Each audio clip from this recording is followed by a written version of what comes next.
ஆம், அன்பார்ந்த மாணவர்களே, நாங்கள் வணிகப் பின்னணி பாடத்தில் இறுதிக்கட்ட காணொளியில் நாங்கள் இருக்கின்றோம். நாங்கள் வணிகம் என்றால் என்ன என்பதை பார்த்துவிட்டு, வணிகத்தின் பிரதான நோக்கம், துணை நோக்கங்கள், பின்னர் வணிகத்தின் பரிணாம வளர்ச்சி போன்றவற்றையெல்லாம் பார்த்துவிட்டு, தேவை விருப்பம், பொருள் சேவை, பின்னர் உற்பத்தி காரணிகள் தொடர்பாக அனைத்தையும் பார்த்துவிட்டோம்.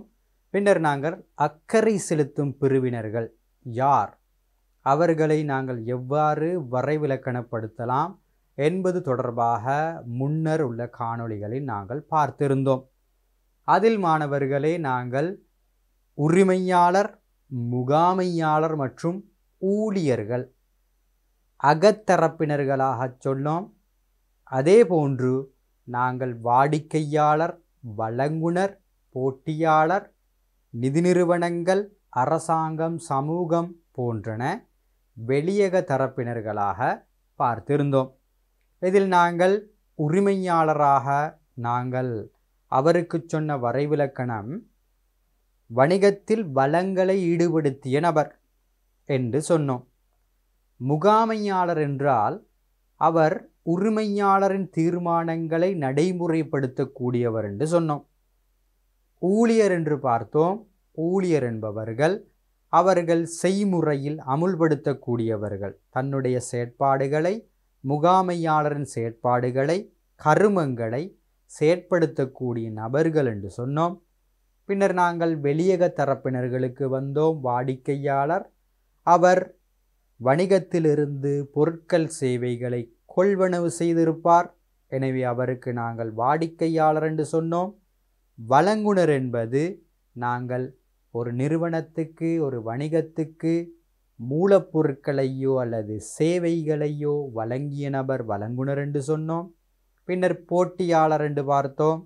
போட்டியாளர் என்பவர் ஒரு வணிகத்தில் மேற்கொள்ளும் உற்பத்திக்கு சமனான ஒரு உற்பத்தியினை செய்யக்கூடியவர் போட்டியாளராக இருந்தார்.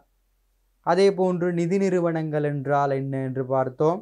நிதி நிறுவனங்கள் என்பது ஒரு வணிகத்துக்கு தேவையான கடன் வசதிகளை வழங்கிய, ஆலோசனை சேவைகளை வழங்கிய வங்கிகளுக்கும் ஏனைய நிதி நிறுவனங்களுக்கும் நாங்கள் நிதி நிறுவனங்கள் என்று சொன்னோம். அரசாங்கம் என்றால் என்ன என்று பார்த்தோம். அரசாங்கம் என்பது பொருளாதார விருத்திக்கு தேவையான கொள்கை வகுப்போர் அரசாங்கம் என்று சொன்னோம். சமூகம் என்றால் என்ன என்று பார்த்தோம். ஒரு நாட்டின் அல்லது ஒட்டுமொத்த சனத்தொகையும் சமூகம் என்று பார்த்தோம். இந்த ஒவ்வொரு நபர்களையும் நாங்கள் தனித்தனியாக சென்ற காணொளியில் பார்த்தோம். எனவே மாணவர்களே, இந்த காணொளியில் நாங்கள் அவர்கள் ஏன் அக்கறை செலுத்துகின்றார்கள், ஒரு வணிகத்தின் மீது இந்த அக்கறை செலுத்தும் பிரிவினர்கள் என்ன காரணத்திற்காக, என்ன நோக்கத்திற்காக அக்கறை செலுத்துகின்றார்கள் என்பதை இந்த காணொளியில் நாங்கள் பார்க்க இருக்கின்றோம். எனவே நான் முன்னர் சொன்ன உதாரணத்தை மீண்டும் எடுக்கிறேன். நீங்கள் வீட்டில் இருக்கின்றீர்கள், உங்கள் மீது அக்கறை செலுத்தும் பல நபர்கள் இருக்கின்றார்கள். தாய், தந்தை, சகோதர, சகோதரி, மாமா, மாமி, பின்னர் வெளியக தரப்பினர்கள் என்று ஆசிரியர்கள், அதிபர்கள், காவல்துறை, அரசாங்கம் போன்றவற்றை சொல்லலாம். இதில் மாணவர்களே, இந்த தரப்பினர்கள் ஏன் உங்கள் மீது அக்கறை செலுத்துகின்றார்கள் என்பதை நீங்கள் சிந்தித்தீர்களாக இருந்தால், அவ்வாறு வணிகத்துக்கும் இந்த அக்கறை செலுத்தக்கூடிய தரப்பினர்கள் ஏதேனும் ஒரு நோக்கத்திற்காகத்தான் அக்கறை செலுத்துகின்றார்கள் என்பது விளங்கும். எனவே மாணவர்களை பார்ப்போம். அக்கறை செலுத்தும் பிரிவினரும் அவர்களின் நோக்கமும்.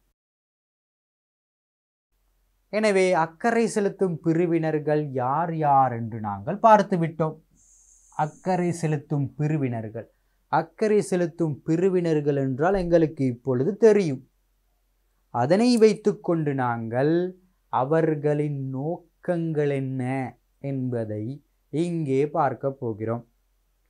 எனவே மாணவர்களே, வழமையாக நாங்கள் படித்த ஒவ்வொரு நபர்களும் இங்கே வரப்போகிறார்கள். அவர்கள் என்ன காரணத்திற்காக வணிகத்தின் மீது அக்கறை செலுத்துகின்றார்கள்?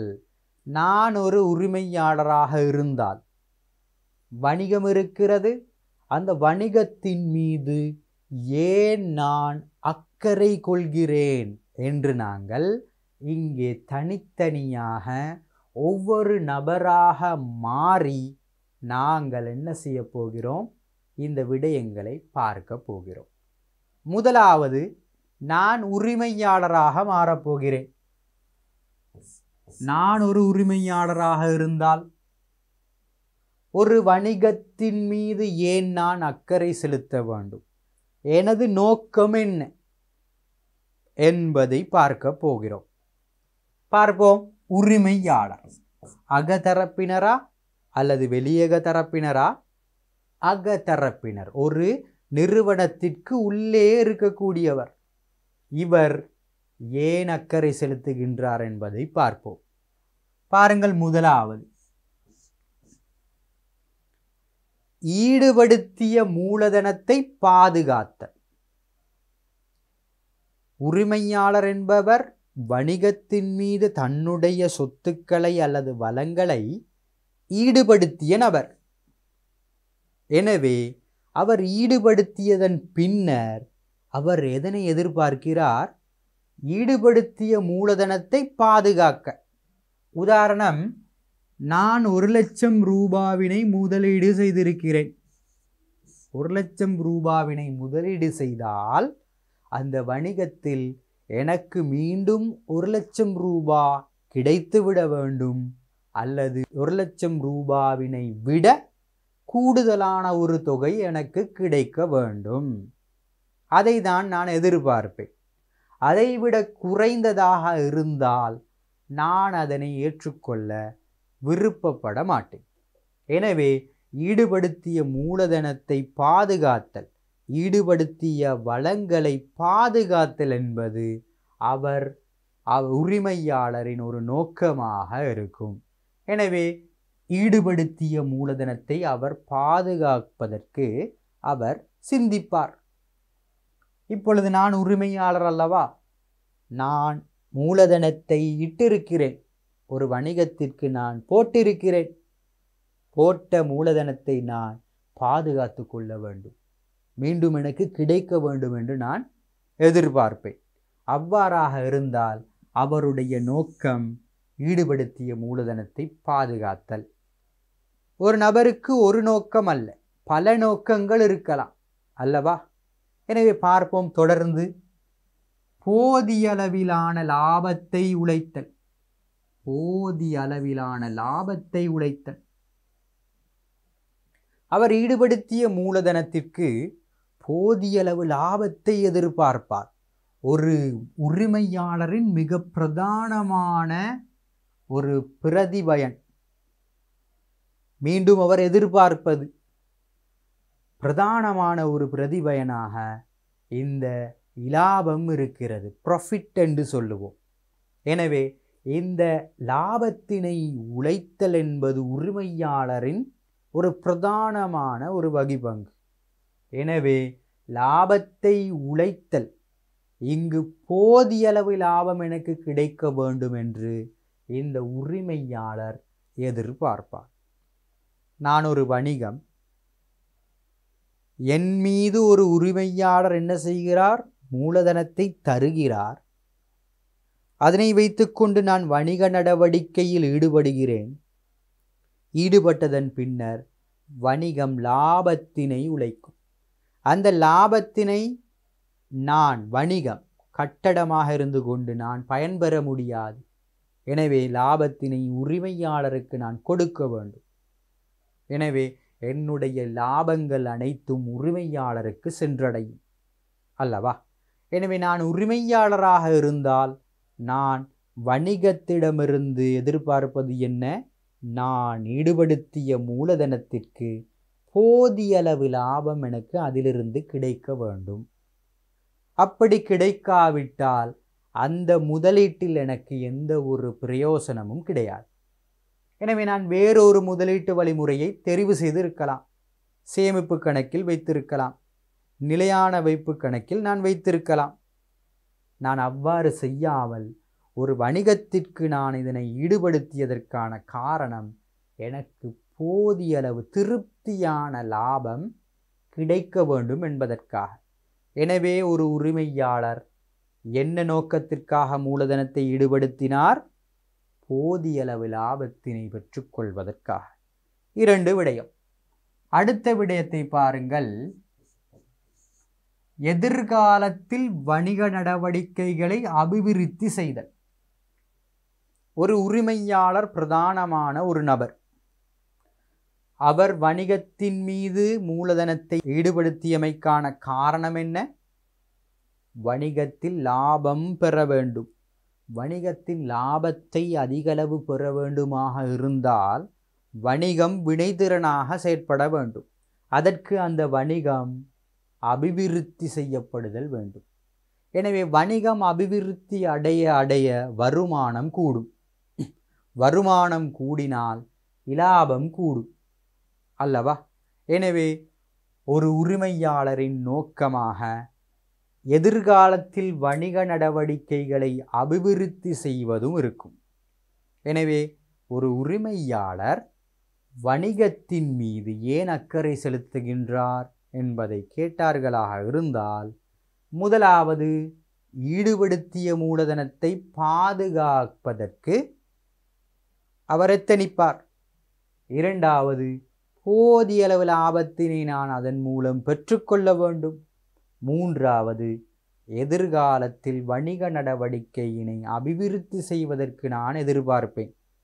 எனவே இவர்கள் ஒவ்வொருவராக நாங்கள் பங்கு வகித்து, நான் உரிமையாளராக இருந்தால் வணிகத்திலிருந்து எதனை எதிர்பார்ப்பேன் என்பதை நாங்கள் சிந்தித்து பார்த்தோமாக இருந்தால் இலகுவாக எழுதலாம். நான் உரிமையாளராக இருந்தால் ஈடுபடுத்திய மூலதனத்தை பாதுகாக்க எத்தனிப்பேன். போதிய அளவிலான லாபத்தை உழைக்க எத்தனிப்பேன்.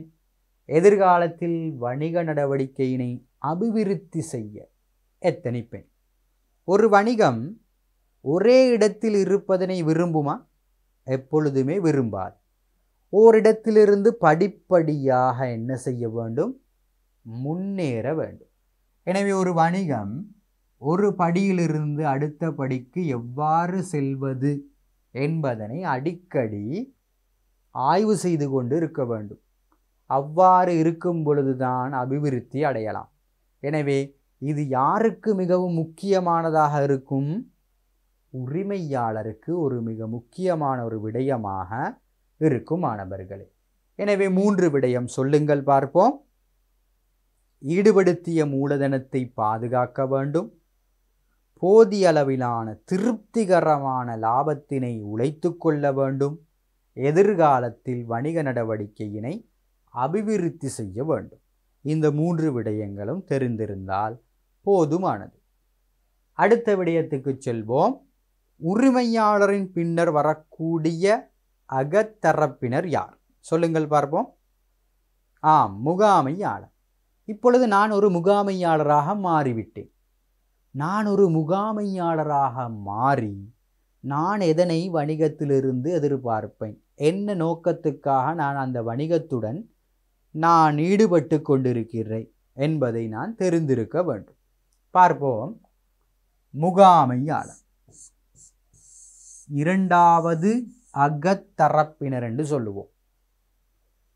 முகாமையாளர் பாருங்கள், வணிக நோக்கங்களை நிறைவேற்ற அவசியமான முகாமை தீர்மானங்களை எடுத்தலும் அவற்றை நடைமுறைப்படுத்தலும்.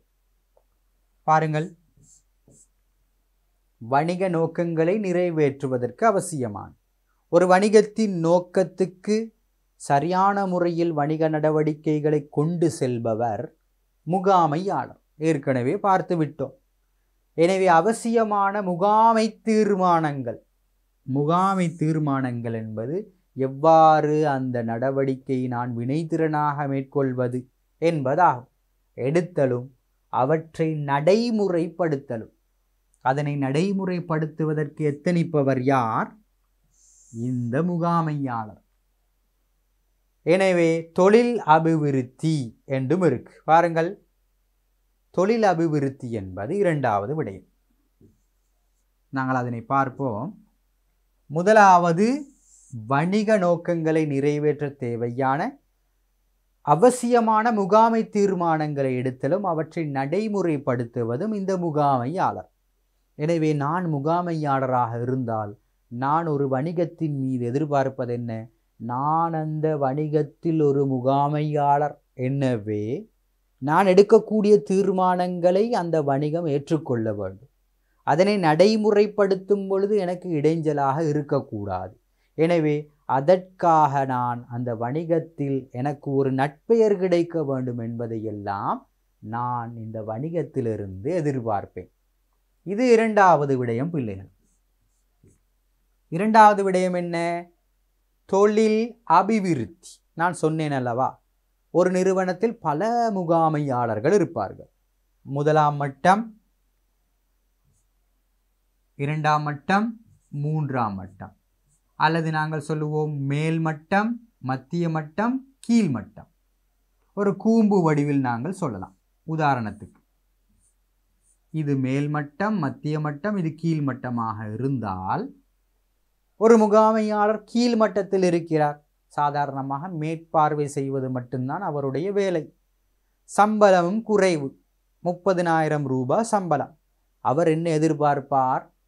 தன்னுடைய பதவி எவ்வாறாவது முன்னேற வேண்டும். ஒரு படியிலிருந்து அடுத்த படிக்கு நான் செல்ல வேண்டும்.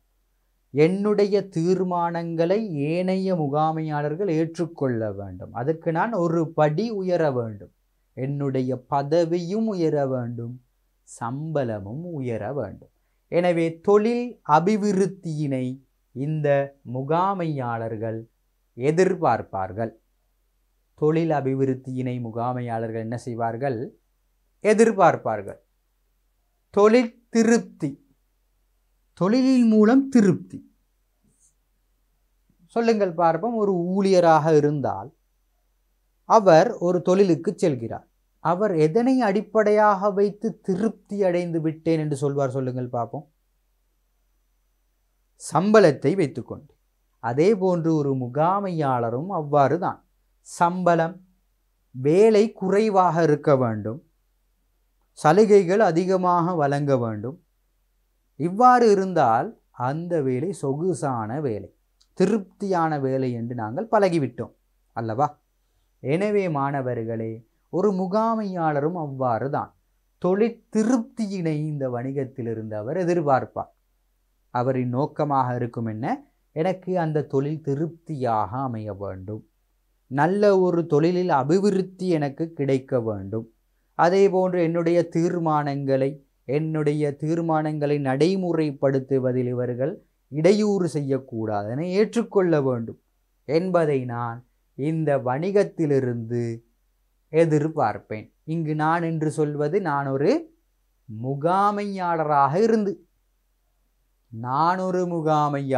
இருந்தால், நான் ஒரு கீழ்மட்ட முகாமையாளர், நான் என்னுடைய நோக்கங்களை, வணிக நோக்கங்களை நிறைவேற்றுவதற்கு என்னுடைய பங்களிப்பும் அவர்கள் ஏற்றுக்கொள்ள வேண்டும். என்னுடைய தீர்மானங்களை, நான் செய்யக்கூடிய வேலைகளை இந்த வணிகம் ஏற்றுக்கொள்ள வேண்டும் என்று நான் எதிர்பார்ப்பேன். இரண்டாவது, என்னுடைய தொழில் ஒரே மட்டத்தில் இருக்கக்கூடாது, பதவி உயர வேண்டும், சம்பளம் உயர வேண்டும் என்று நான் எதிர்பார்ப்பேன். மூன்றாவது, தொழிலில் திருப்தி எனக்கு கிடைக்க வேண்டும். அதாவது சம்பளத்தில், சலுகைகளில் அல்லது ஏனைய விடயங்களில் நான் இந்த தொழிலின் மூலம் திருப்தியினை, சொகுசினை எதிர்பார்ப்பேன். எனவே நான் முகாமையாளராக இருந்து கொண்டு இதனை சிந்தித்தால் எனக்கு மிகவும் இலகுவாக இருக்கும். எனவே முகாமையாளர்கள் என்பவர்கள் யாரென்றும் பார்த்தோம். அவர்கள் ஏன் அக்கறை செலுத்துகின்றார்கள் என்பதையும் இங்கே பார்த்து விட்டோம். மீண்டும் ஒரு முறை அதனை சொல்லுவோம். முதலாவது, வணிக நோக்கங்களை நிறைவேற்ற. வணிகத்துக்கு ஒரு நோக்கம் இருக்கிறது. லாபத்தினை உழைத்தல், நுகர்வோர் தேவை விருப்பங்களை பூர்த்தி செய்தல் பிரதான நோக்கம். நிறைவேற்ற அவசியமான முகாமை தீர்மானங்களை எடுத்தலும் அவற்றை நடைமுறைப்படுத்தலும் என்னிடம் அவர்கள் ஒப்படைக்க வேண்டும் என்று எதிர்பார்ப்பேன். அப்பொழுதுதான் நான் அங்கே ஒரு பொஸ்ஸாக, ஒரு தலைவராக, ஒரு பொஸ்ஸாக இருக்கலாம். எனவே மாணவர்களே, நாங்கள் அவரிடமிருந்து எதிர்பார்ப்பது நாங்கள் ஒரு மேல்மட்ட நிலையில் இருக்க வேண்டும், ஒரு பொஸ்ஸாக இருக்க வேண்டும், ஒரு லீடராக, தலைவராக இருக்க வேண்டும் என்று எதிர்பார்ப்பேன். அடுத்தது தொழில் அபிவிருத்தி என்று சொல்லுவோம்.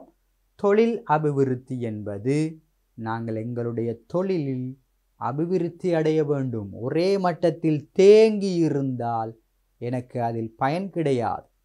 எனவே முன்னேற வேண்டும். எனவே நான் தொழில் அபிவிருத்தியினை எதிர்பார்ப்பேன். தொழில் திருப்தி, சலுகைகள், சம்பளங்கள், அதிகமான லீவு போன்றவற்றை நான் இந்த வணிகத்திலிருந்து ஒரு முகாமையாளராக இருந்து நான் எதிர்பார்ப்பேன். எனவே மாணவர்களே, முகாமையாளர் என்றால் உங்களுக்கு விளங்கியிருக்கும். முகாமையாளர் என்றால் என்னென்று பார்த்தோம். அவர்கள் ஏன் அக்கறை செலுத்துகின்றார்கள், அவர்களுடைய நோக்கங்கள் என்ன என்பதையும் நாங்கள் பார்த்து விட்டோம். அடுத்ததாக மூன்றாவது உள்ளக தரப்பினர் யார் என்று சொல்லுங்கள் பார்ப்போம். ஊழியர்கள். ஊழியர்கள் என்றால் யார் சொல்லுங்கள். ஊழியர்கள் என்பது யார்? படித்திருக்கிறோம் அல்லவா? ஊழியர்கள் என்பது கருமங்களை நிறைவேற்றக்கூடியவர்கள். அவர்தான் அமுல்படுத்துவார். ஒரு முகாமையாளர் சொல்லிவிட்டு போய்விடுவார். ஆனால் கஷ்டப்படுவது யார்? ஊழியர்கள். அவர்கள் தான் அதனை செய்து காட்ட வேண்டும் அல்லவா?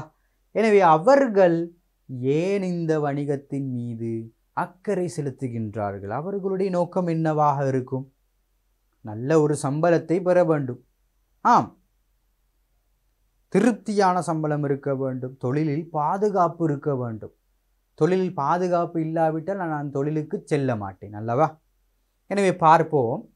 நியாயமான சம்பளத்தை பெறுதல். நீங்கள் சொன்ன விடயம்தான். பாருங்கள், சம்பளத்தை பெறுதல். நியாயமான சம்பளத்தை பெறுவதை நான் எதிர்பார்ப்பேன். நியாயமான சம்பளத்தை தராவிட்டால் சமூகம் தலையிடும், ஊழியர் சங்கங்கள் தலையிடும் அல்லவா? எனவே ஒரு ஊழியராக இருந்து நான் ஒரு வணிகத்திடம் என்ன எதிர்பார்ப்பேன்? எனக்கு நியாயமான திருப்தியான ஒரு சம்பளம் கிடைக்க வேண்டும் என்று எதிர்பார்ப்பேன். எனவே நியாயமான சம்பளம் கிடைத்தல். நியாயம் என்பது என்ன பிள்ளைகளா? நான் செய்யக்கூடிய வேலைக்கு இணங்க என்னுடைய வாழ்வாதாரங்களை நான் சரியான முறையில் கொண்டு செல்ல, என்னுடைய செலவுகளை நான் சரியான முறையில் கவர் பண்ண தேவையான சம்பளம் எனக்கு வேண்டும். அவ்வாறு இல்லாவிட்டால் நான் அந்த தொழிலில் ஈடுபடுவதில் பிரயோசனம் கிடைக்காது. எனவே நியாயமான சம்பளத்தை பெறுதல் ஒரு ஊழியரின் நோக்கமாக இருக்கும். அடுத்த விடயம் பாருங்கள் மாணவர்களே. தொழிற்பாதுகாப்பை உறுதிப்படுத்திக் கொள்ளல். தொழிற்பாதுகாப்பினை உறுதிப்படுத்திக் கொள்ளல் என்றால் என்ன? ஒவ்வொரு தொழிலும் ஒவ்வொரு விதமானது. ஒரு தொழிலில் ஆபத்து அல்லது இடர் கூடுதலாக இருந்தால் அந்த தொழிலுக்கு அதிகமான சம்பளம் தர வேண்டும். ஒரு தொழிலில் ஆபத்து அல்லது அதில் செலவிடக்கூடிய நேரம் குறைவாகவும் இருந்தால் அதற்கு சம்பளம் குறைவாக கிடைக்கும். எனவே ஒரு ஊழியர் ஒரு வணிகத்திலிருந்து தொழிற்பாதுகாப்பை அவர் எதிர்பார்ப்பார். அவ்வாறு என்றால் என்ன? தொழிற்பாதுகாப்பை உறுதிப்படுத்த வேண்டும் என்றால் அவர் தொழில் செய்யக்கூடிய இடம் மற்றும் அவருடைய சம்பளமாக இருக்கட்டும், சலுகைகளாக இருக்கட்டும், இவை அனைத்தும் பாதுகாக்கக்கூடியதை, பாதுகாப்பாக இருக்கின்றது என்பதனை உறுதிப்படுத்த வேண்டும். ஒரு வணிகம் ஒரு ஊழியரின் உயிருக்கும் உடலுக்கும் என்ன செய்ய வேண்டும்? பாதுகாப்பினை உறுதிப்படுத்தக்கூடியவாறு தொழிலில் ஈடுபடுத்த வேண்டும். சாதாரணமாக ஒரு இயந்திரத்தினை இயக்குதல், பொறிகளை இயக்குதல் போன்ற வேலைகளுக்கு செல்லும் பொழுது அவர்களுக்கு சேஃப்டி ஃபர்ஸ்ட் அல்லவா? பாதுகாப்புக்கு முதலிடம். பாதுகாப்புக்கு முதலிடம் வழங்கி பின்னர் தான் அவரிடமிருந்து நாங்கள் வேலையினை எதிர்பார்க்க வேண்டும். எனவே மனிதாபிமானம் இருந்தால்தான் எங்கும் எவரும் வருவதற்கு துணிவார்கள். ஒரு தொழிலாளரை நாங்கள் வேலைக்கு அமர்த்த வேண்டுமாக இருந்தால் மாணவர்களே, அங்கே மனிதாபிமானம் இருக்க வேண்டும், அர்ப்பணிப்பு இருக்க வேண்டும், நியாயமான சம்பளத்தை அவர்களுக்கு கொடுக்க வேண்டும். இந்த தொழில் பாதுகாப்பு என்பதை அவர்களுக்கு நாங்கள் உறுதிப்படுத்தி காட்ட வேண்டும், நியாயப்படுத்த வேண்டும். எனவே தொழிலில் பாதுகாப்பினை அவர் எதிர்பார்க்கிறார். ஊழியர்கள் முதலாவதாக நியாயமான சம்பளத்தினை பெறுவதனை அவர் எதிர்பார்க்கிறார். பின்னர் தொழிலில் பாதுகாப்பினை உறுதிப்படுத்தி கொள்ளுதலை நான் அந்த வணிகத்திலிருந்து எதிர்பார்க்கிறேன். பிற நன்மைகளை பெற்றுக்கொள்ளுதல். பிற நன்மைகள் என்றால் மாணவர்களே, ஏனைய சலுகைகள். உதாரணம் நாங்கள் சொல்லலாம், எங்களுக்கு சில ஃபெஸ்டிவல் வருகிறது, அதாவது எங்களுக்கு பெருநாள் வருகிறது என்று வைத்துக்கொள்ளுவோம். அதற்கு தேவையான சில முன்கூட்டிய கொடுப்பனவுகளை அவர்கள் தந்தால்தான் நான் ஆடைகளையோ அல்லது என்னுடைய வீட்டு செலவினையோ என்ன செய்யலாம், நான் ஈடு செய்து கொள்ளலாம் அல்லவா? எனவே சில கடன் வசதிகள், சில முன்கூட்டிய முற்பண கொடுப்பனவுகள் அல்லது விடுதி தொடர்பான வசதிகள், தங்குமிட வசதி போன்ற ஏனைய பிற நன்மைகளையும் எங்களுக்கு தந்தால் எங்களுக்கு இன்னும் அந்த தொழில் தொடர்பான ஆசை, அதே போன்று அர்ப்பணிப்பு போன்றன எங்களுக்கு வரும். எனவே அந்த தொழிலில் நாங்கள் என்ன செய்வோம், வினைதிறனாக ஈடுபடுவோம். ஒரு தொழிலாளரை சரியான முறையில் கவனித்து கொண்டால்தான் அவர் அந்த தொழிலில் திருப்தியாக அர்ப்பணிப்புடன் வினைதிறனாக ஈடுபடுவார். அவருக்கு சம்பளத்தை குறைவாக கொடுத்துவிட்டு அவரிடமிருந்து 1000 வேலைகளை எதிர்பார்க்க கூடாது. எனவே நியாயமான சம்பளத்தையும் கொடுக்க வேண்டும், அதே போன்று நியாயமான கேள்விகளையும் நியாயமான வேலைகளையும் அவர்களிடமிருந்து நாங்கள் பெற வேண்டும். எனவே 10 ரூபாயினை செலுத்திவிட்டு நாங்கள் 1000 ரூபாய்க்கு வேலையினை எதிர்பார்க்க கூடாது. அது எங்குமே சரிவராத ஒரு விடயம். காரணம், ஊழியர்கள் அர்ப்பணிப்புடனும் வினைதிறனாகவும் வேலையில் ஈடுபட அவர்கள் எத்தனிக்க மாட்டார்கள். எனவே மாணவர்களே, இந்த 3 விடயத்தையும் நாங்கள் சொல்லலாம். ஊழியர்கள் நியாயமான சம்பளத்தினை பெறுவது நான் எதிர்பார்ப்பேன். நான் ஊழியராக இருந்தால் நியாயமான சம்பளம் எனக்கு கிடைக்க வேண்டும் என்று சொல்லுவேன். 2வது, தொழில் பாதுகாப்பினை இவர்கள் உறுதிப்படுத்த வேண்டும் என்று சொல்லுவேன். தொழில் பாதுகாப்பு இருந்தால்தான் அதில் நான் ஈடுபட ஆசை இருக்கும்.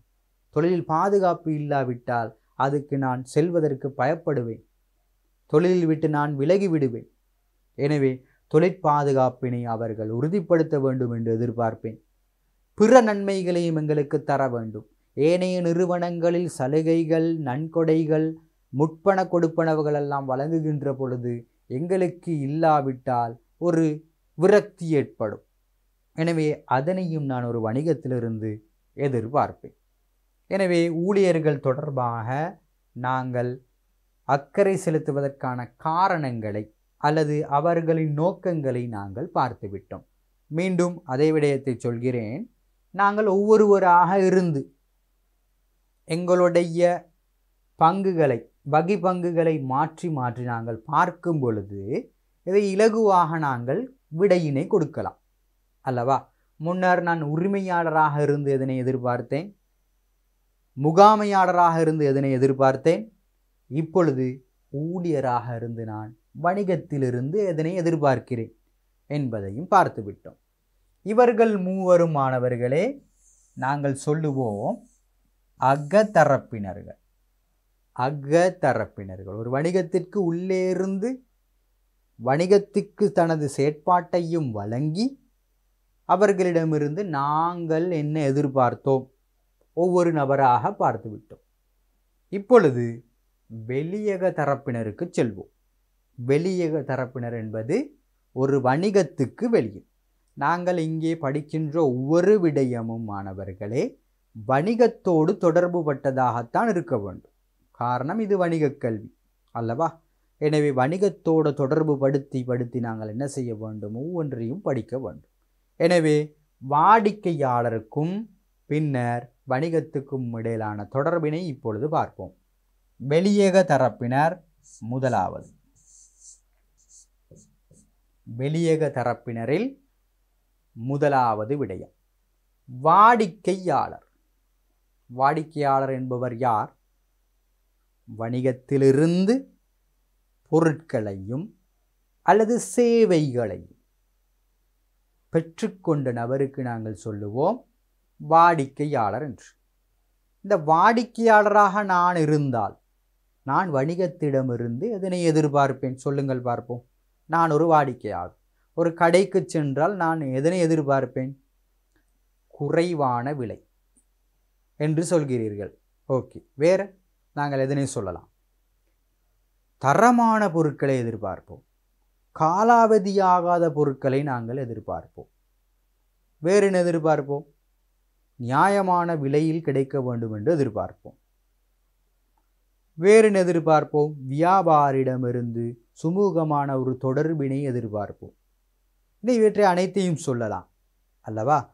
எங்கே என்ன சொல்லியிருக்கின்றது என்பதை பார்ப்போம். தரமான உற்பத்தி பொருட்கள் கிடைப்பதனை உறுதி செய்ய வேண்டும். பாருங்கள், நீங்கள் சொன்ன விடயம்தான். தரமான பொருள், தரமான குவாலிட்டியில் கூடிய பொருள், நல்ல ஒரு தரமான பொருள் எனக்கு கிடைக்க வேண்டும் என்று நான் எதிர்பார்க்கிறேன். பொருட்களை நியாயமான விலையில், இங்கு நியாயமான விலையில் பெற்றுக்கொள்வதனை நான் வணிகத்திலிருந்து எதிர்பார்ப்பேன். மாணவர்கள், தரமான உற்பத்தி பொருட்களை நியாயமான விலை.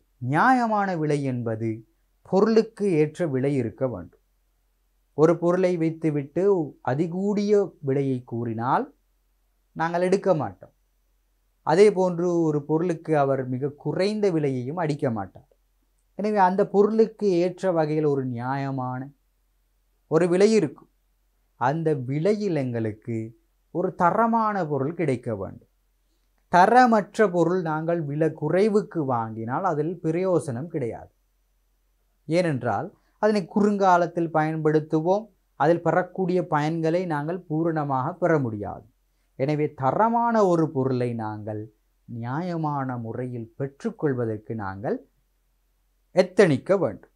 எனவே நான் ஒரு வாடிக்கையாளராக இருந்தால் விலை குறைவாக இருக்க வேண்டும் என்பதை விட நியாயமான விலையில் இருக்க வேண்டும் என்பதை நாங்கள் தெரிந்திருக்க வேண்டும். எனவே ஒரு வாடிக்கையாளராக நான் இருந்தால் வணிகத்திலிருந்து எதனை எதிர்பார்க்கிறேன்? எனது நோக்கம் என்ன? தரமான உற்பத்தி பொருட்களை நியாயமான விலையில் பெற்றுக்கொள்வதனை உறுதி செய்ய வேண்டும். பெற்றுக்கொள்ளுதல் என்னுடைய நோக்கமாக இருக்கும். எனவே விளங்கியிருக்கும். இந்த வாடிக்கையாளர் என்பவர் அகதரப்பினரா அல்லது வெளியக தரப்பினரா? வெளியக தரப்பினர் என்று பார்த்திருக்கிறோம். எனவே அடுத்த விடயம் தொடர்ந்து செல்லுவோம். அடுத்ததாக நாங்கள் பார்ப்போம் வழங்குனர்கள். மாணவர்களே, எனவே வழங்குனர்கள் என்பவர்கள் வெளியக தரப்பினர். வழங்குனர் என்றால் யார் என்று சொல்லுங்கள் பார்ப்போம். வழங்குனர் என்பவர் வணிகத்திற்கு மூலப்பொருட்களையோ அல்லது சேவைகளையோ வழங்கிய நபர் அல்லவா? எனவே அவர்களுக்கு நாங்கள் வழங்குனர் என்று சொல்லுவோம். வழங்குனர்களை பற்றி நாங்கள் ஏற்கனவே பார்த்திருக்கிறோம். பல வழங்குனர்கள் இருக்கின்றார்கள் மாணவர்களே. அந்த வழங்குனர்களில் சிறந்த ஒரு வழங்குனரை தெரிவு செய்வது வணிகத்தின் பொறுப்பு என்று சொன்னேன் அல்லவா? எனவே நான் என்னுடைய சேவையினை தரமாக வழங்கினால், நான் ஒரு வழங்குனராக இருந்து கொண்டு நான் என்னுடைய சேவையினை தரமாக வழங்கினால் அந்த வணிகம் என்ன செய்யும்? என்னை தெரிவு செய்யும் மாணவர்களே. எனவே நான் தரமான சேவைகளை வழங்குவதோடு நான் கடனுக்கும் சில பொருட்களை அந்த வணிகத்தில் ஈடுபடுத்தி இருக்கிறேன் என்பதனால் நான் வழங்குனராக இருந்து கொண்டு வணிகத்திடம் எதனை எதிர்பார்க்கிறேன் என்பதை இங்கே பார்ப்போம். பாருங்கள் மாணவர்களே, தொடர்ச்சியாக பொருள் கட்டளையினை பெற்றுக்கொள்ளுதல். நான் சொன்னேன் பல வழங்குனர்கள் இருக்கின்றார்கள். இதில் சிறந்த ஒரு வழங்குனரைத்தான் ஒரு வணிகம் என்ன செய்யும்? தெரிவு செய்யும். இவரை தெரிவு செய்யும், சிறந்த ஒரு வழங்குனரை. இவ்வாறு தெரிவு செய்வதற்காக நான் வழங்குனராக இருந்து கொண்டு சிறந்த சேவையினை தர வேண்டும். எனவே நான் ஒரு வழங்குனராக இருந்து கொண்டு வணிகத்திடம் எதனை எதிர்பார்க்கிறேன்? அவர் தொடர்ச்சியாக எனக்கு கட்டளையினை தர வேண்டும். என்னிடம் ஓர்டர்ஸ்களை வழங்கி கட்டளையிட்டு என்னிடம் அதிகமாக பொருட்களை வாங்க வேண்டும். அடுத்தவர்களை விட என்னிடம் அதிகமாக என்ன செய்ய வேண்டும்? கட்டளையிட்டு தொடர்ச்சியாக பெற்றுக்கொள்ள வேண்டும் என்பதை நான் எதிர்பார்ப்பேன். எனவே தொடர்ச்சியாக பொருள் கட்டளையினை பெற்றுக்கொள்ளல். மீண்டும் ஒரு முறை, நான் ஒரு வழங்குனராக இருந்தால் வணிகத்திடமிருந்து எதனை எதிர்பார்க்கிறேன்? அந்த வணிகம் என்னிடம் பொருட்கள் சேவைகளை தொடர்ச்சியாக கட்டளையிட்டு பெற்றுக்கொள்ள வேண்டும். எனவே நான் எவ்வாறாவது அடுத்த வழங்குனருக்கு செல்லாமல் அவரை நான் பாதுகாத்து கொள்ள வேண்டும் அல்லவா? அப்பொழுதுதான் தரமான சேவைகளை வழங்கும் பொழுதுதான் அந்த வணிகம் என்னை கைவிடாமல் எனக்கு தொடர்ச்சியான கட்டளைகளை வழங்கும். எனவே தொடர்ச்சியாக பொருள் கட்டளையினை பெற்றுக்கொள்வதனை நான் இந்த வணிகத்திலிருந்து ஒரு வழங்குனராக நான் எதிர்பார்ப்பேன். எனவே நாங்கள் வழங்குனராக இருந்து இதனை உற்று நோக்க வேண்டும். எனவே இலகுவாக இருக்கும். அடுத்ததாக பாருங்கள், பணத்தினை உரிய நேரத்தில் பெற்றுக்கொள்ளல். பணத்தினை உரிய நேரத்தில் பெற்றுக்கொள்ள வேண்டும். அப்படி என்றால் என்ன? நான் கடனுக்கு பொருட்களை வழங்கினால், ஒரு வணிகத்திற்கு நான் வழங்குனராக இருந்து கொண்டு கடனுக்கு நான் என்ன செய்தேன்? பொருட்களை அல்லது என்னுடைய சேவையினை வழங்கியிருக்கிறேன். அப்படி நான் வழங்குகின்ற பொழுது அந்த வணிகத்திலிருந்து நான் எதனை எதிர்பார்ப்பேன்? உரிய நேரத்தில் அந்த கடனுக்கான மீள் தவணை கொடுப்பனவுகள் எனக்கு தந்துவிட வேண்டும். அந்த கடனை விரைவாக அடைத்து விட வேண்டும் என்பதை நான் வழங்குனராக இருந்து கொண்டு இந்த வணிகத்திலிருந்து நான் எதிர்பார்ப்பேன். எனவே வழங்குனராக நான் இருந்தால் இதனை இலகுவாக சிந்திக்கலாம். முதலாவது, தொடர்ச்சியாக பொருள் கட்டளையினை பெற்றுக்கொள்ளுதல், தொடர்ச்சியாக பெற வேண்டும். இரண்டாவது, பணத்தினை உரிய நேரத்தில் அந்த வணிகம் எமக்கு பெற்றுத்தர வேண்டும் என்பதை எதிர்பார்ப்பேன். எனவே பணத்தினை உரிய நேரத்தில் பெற்றுக்கொள்ளுதல். பெற்றுக்கொண்டால்தான் நான் மீண்டும் ஒரு முறை என்ன செய்வேன்? அவர்களுக்கு பொருட்களை கடனுக்கு வழங்கலாம். எனவே விளங்கி இருக்கும் மாணவர்களே, நான் சொன்னதை போன்று இவர்கள் ஒவ்வொருவராக இருந்து நீங்கள் சிந்தித்து பாருங்கள். அடுத்த விடயம், நிதி நிறுவனங்கள். நிதி நிறுவனங்கள் என்றால் என்ன? ஒரு வணிகத்திற்கு கடன்களை அல்லது ஆலோசனை சேவைகளை வழங்கிய நபர்தான் இந்த நிதி நிறுவனங்கள்.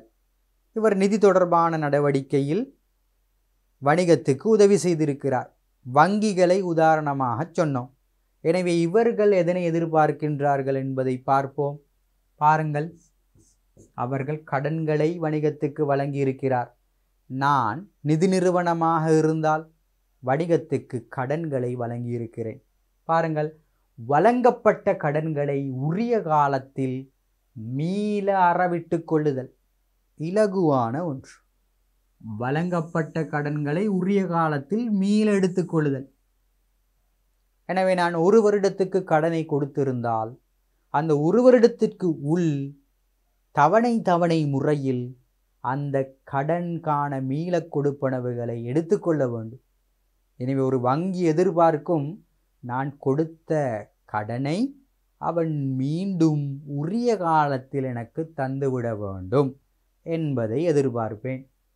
மேலும் கடன்களை வழங்குதல். அவ்வாறு என்றால் இந்த கடன்களை முடித்ததன் பின்னர் மேலும் கடன்களை அவர் எடுக்க வேண்டும். இந்த மேலும் கடன்களை ஏன் அவர் வழங்குகிறார்? என்ன அதனால் அவருக்கு கிடைக்கக்கூடிய பயன்? கடன்களை தந்து கொண்டே இருக்கிறார். அதற்கு காரணம் என்ன? ஏனென்றால் மாணவர்களே, அந்த கடனுக்கு அவருக்கு வட்டி கிடைக்கும். வட்டி வருமானம் மிக பிரதானமான வருமானம் வங்கியின்.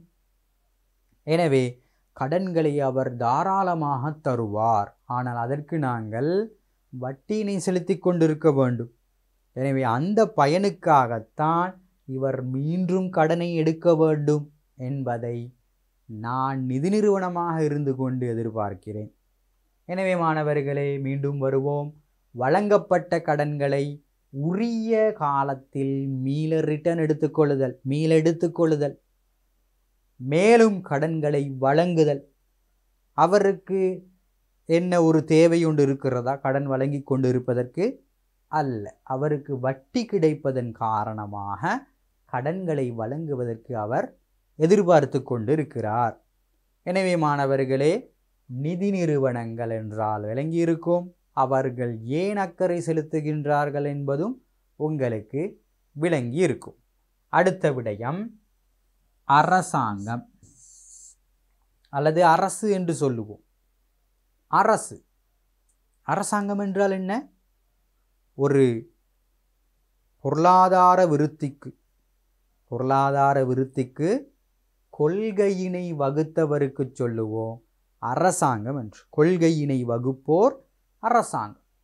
எனவே அவர் வணிகத்திலிருந்து எதனை எதிர்பார்த்தார்? இவர் உட்கட்டமைப்பு வசதிகளை வழங்கி இருக்கிறார். நீர் வசதி, மின்சார வசதி, பாதை வசதிகளை வழங்கி இருக்கிறார்.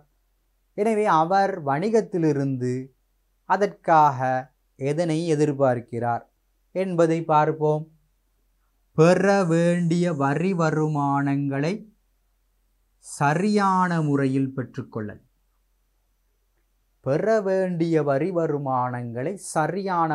பெற்றுக்கொள்ளல்.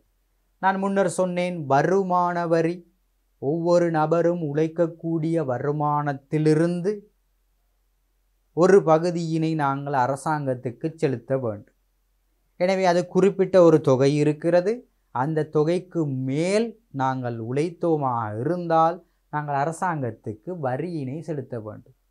ஒவ்வொரு தனி மனிதனும் அவ்வாறே ஒரு நிறுவனமும் என்ன செய்ய வேண்டும்? வரியினை செலுத்த வேண்டும். அதற்கு நாங்கள் வருமான வரி என்று சொல்லுவோம். எங்கள் வீட்டுக்கு எல்லாம் வரியினை அறவிட வருவார்கள் அல்லவா? அது வீட்டு வரி, வீட்டுக்காக அறவிடக்கூடிய வரி.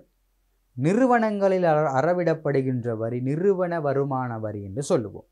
எனவே இந்த பெற வேண்டிய வரி வருமானங்களை அது சரியான முறையில் பெற்றுக்கொள்ள வேண்டும் என்று அரசாங்கம் எதிர்பார்க்கும்.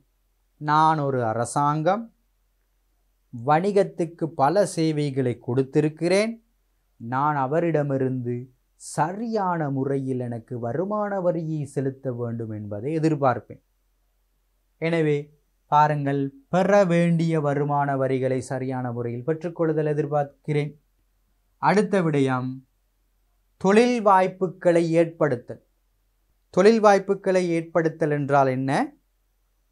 அதாவது நான் இந்த உலகத்தில் இருக்கக்கூடிய மக்கள், நாட்டில் இருக்கக்கூடிய மக்கள், ஊரில் இருக்கக்கூடிய மக்கள் அனைவரும் வேலை செய்ய வேண்டும், தொழிலில் ஈடுபட வேண்டும்.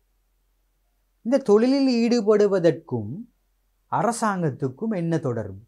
நாங்கள் தொழிலில் ஈடுபட்டால் அவருக்கு என்ன கிடைக்கப் போகிறது? ஏன் அதனை அவர் சொல்கிறார் என்று பார்த்தீர்களாக இருந்தால் மாணவர்களே, நாட்டில் உள்ள அனைத்து வளங்களும் பயன்படுத்தப்பட்டால்தான், வளங்கள் என்று சொல்லும் பொழுது மனிதர்களும் வருவார்கள். எனவே இந்த ஊழியர்கள், தொழிலாளர்கள் தொழிலில் ஈடுபட்டால்தான் நாட்டில் வளங்கள் அனைத்தும் பயன்படுத்தப்படுகிறது. நாட்டில் வளங்கள் அனைத்தும் பயன்படுத்தல் என்பது பொருளாதார விருத்திக்கு வித்திடுகிறது. பொருளாதாரம் விருத்தி அடையும். ஒரு நாட்டில் உள்ள வளங்கள் அனைத்தும் பயன்படுத்தப்படல் வேண்டும் மாணவர்களே. எனவே வேலை வாய்ப்பில்லாமல் ஒருவர் வீட்டில் இருந்தால் அவரின் மூலம் அரசாங்கத்துக்கு ஒரு பயன் கிடையாது. அவர் வருமானத்தை உழைத்தால் வருமான வரியினை செலுத்துவார், அல்லது அவர் வருமானத்தை உழைப்பதற்காக மேற்கொள்ளக்கூடிய நடவடிக்கைகள் காரணமாக வருமானங்கள் அதிகரிக்கும். வருமானங்கள் கூட பொருளாதாரமும் விருத்தி அடைகிறது. எனவே தொழில் வாய்ப்புகளை ஏற்படுத்துதல் என்பதும் அவர் எதிர்பார்ப்பது. வணிகங்கள் பல செயற்பாடுகளை செய்யும் பொழுது ஊழியர்களை வேலைக்கு அமர்த்த வேண்டும், ஊழியர்களை தொழிலில் ஈடுபடுத்த வேண்டும், வேலை வாய்ப்புகளை வழங்க வேண்டும் என்பதை அரசாங்கம் எதிர்பார்க்கும். அடுத்த விடயம் தேசிய உற்பத்தியினை அதிகரித்து கொள்ளல். இதுவும் பொருளாதாரம் தொடர்பான விடயம். உள்நாட்டு உற்பத்தி, தேசிய உற்பத்தி என்று இருக்கிறது. ஜிடிபி, ஜிஎன்பி என்று சொல்லுவோம். அது பொருளாதாரம் சம்பந்தப்பட்ட ஒரு விடயம் என்று மாத்திரம் நினைவில் வைத்து கொள்ளுங்கள். அதனை அதிகரித்து கொள்ளுதல் என்பதும் இந்த அரசாங்கத்துடைய ஒரு நோக்கமாக இருக்கிறது. எனவே தொழில் வாய்ப்பை ஏற்படுத்தினால் வளங்கள் அதிகமாக பயன்படுத்தப்படும். வளங்கள் அதிகமாக பயன்படுத்தப்பட்டால் ஒரு நாட்டின் தேசிய உள்நாட்டு உற்பத்தி அதிகரிக்கும். எனவே தேசிய உற்பத்தியை அதிகரிப்பதற்கு வித்திட்டால் பொருளாதாரம் விருத்தியடையும். பொருளாதாரம் விருத்தியடைதல் என்பது அரசாங்கத்துக்கு நன்மதிப்பினை சேர்க்கும். இந்த காரணங்களுக்காக அவர் என்ன செய்வார்? வணிகங்களிடமிருந்து இந்த விடயங்களை எதிர்பார்க்கிறார். எனவே முதலாவது வருவோம். பெற வேண்டிய வருமான வரியினை சரியான முறையில் அவர் எனக்கு தர வேண்டும்.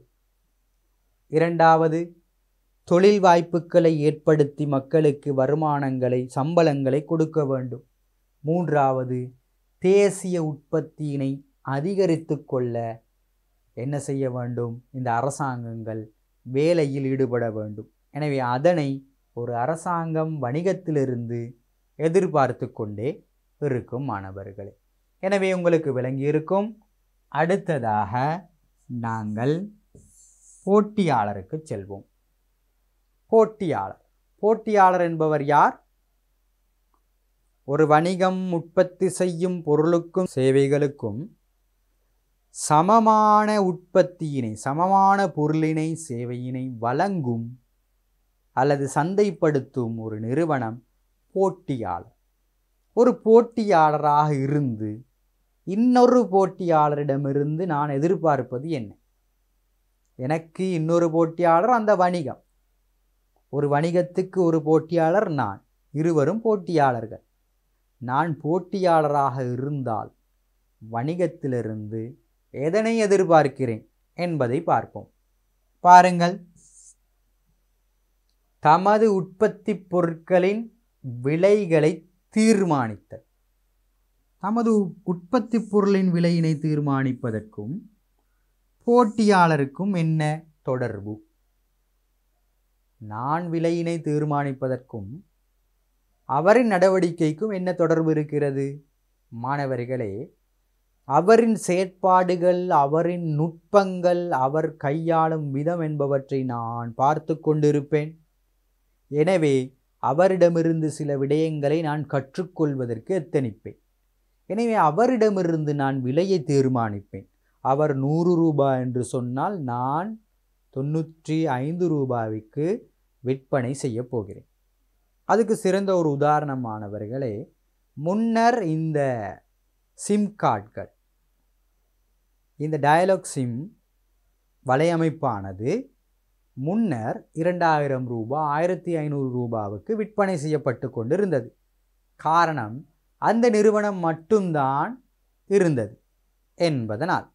பின்னர் ஒவ்வொரு வணிகங்களும், மொபிடெல், ஹச், ஏர்டெல் போன்ற நிறுவனங்கள் வந்தமையின் காரணமாக இந்த சிம் கார்டின் விலை என்ன செய்து கொஞ்சம் கொஞ்சமாக குறைவடைய தொடங்கியது.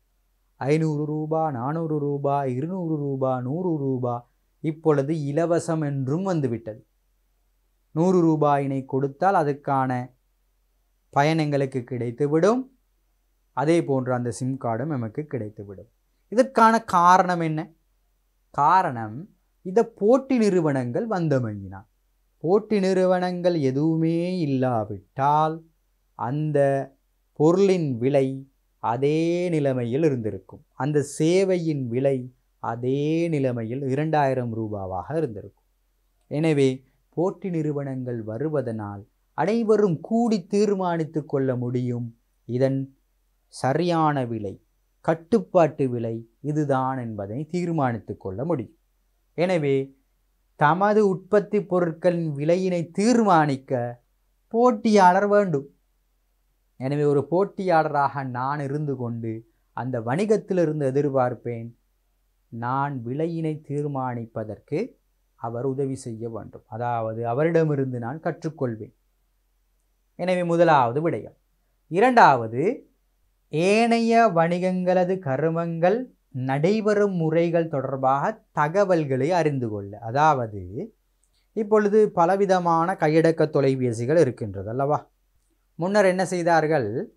பல்வேறு விதமான தொழில்நுட்பங்களை கொண்டு பல்வேறு கையடக்க தொலைபேசிகளை வழங்கினார்கள் அல்லவா? முன்னர் சொன்னார்கள் 3G 2G செகண்ட் ஜென்ரேஷன் என்று சொன்னோம். 3G அதுக்கப்புறம் 4G. இது ஒரு நிறுவனம், சாம்சங் நிறுவனம் அடித்ததாக இருந்தால் இன்னொரு நிறுவனமும் அதனை அடிக்கும். ஒரு நிறுவனம் எதனை உற்பத்தி செய்கின்றதோ அதனை மற்ற நிறுவனமும் உற்பத்தி செய்யும். ஒரு நிறுவனம் தன்னுடைய தொழில்நுட்பத்தில் ஏதேனும் மாற்றத்தை ஏற்படுத்தினார், நினைவகம் அல்லது அதில் இருக்கக்கூடிய கேமரா குவாலிட்டி அதனை மாற்றினால் இன்னொரு நிறுவனமும் என்ன செய்யும்? அதன் தரத்தினை மாற்றும். காரணம் என்ன? போட்டியாளர்கள் இருப்பதனால். போட்டி ஏற்பட ஏற்பட ஏற்பட புதிய புதிய விடயங்களை கற்றுக்கொள்ளலாம். எனவே மாணவர்களே, ஏனைய வணிகங்களது கருமங்களில் இடம்பெறும் முறைகளை நான் கற்று அது தொடர்பான விடயங்களை அறிந்து கொள்ள எனக்கு போட்டியாளர் வேண்டும். போட்டியாளர் இல்லாவிட்டால் நான் ஒரே இடத்தில் தேங்கி இருப்பேன்.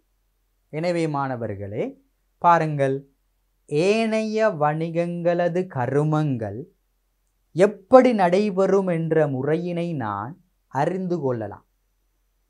முன்னர் ஒரு பிரச்சனை ஏற்பட்டது. இந்த ஐஃபோன் என்று சொல்லுவோம் அல்லவா, அதன் பிரதானமான தொழில்நுட்ப விடயங்கள் ஒரு நிறுவனத்தினால் பெற்றுக்கொள்ளப்பட்டு அது என்ன செய்தது? தன்னுடைய உற்பத்தியினை மேற்கொண்டது என்று சொன்னார்கள் அல்லவா?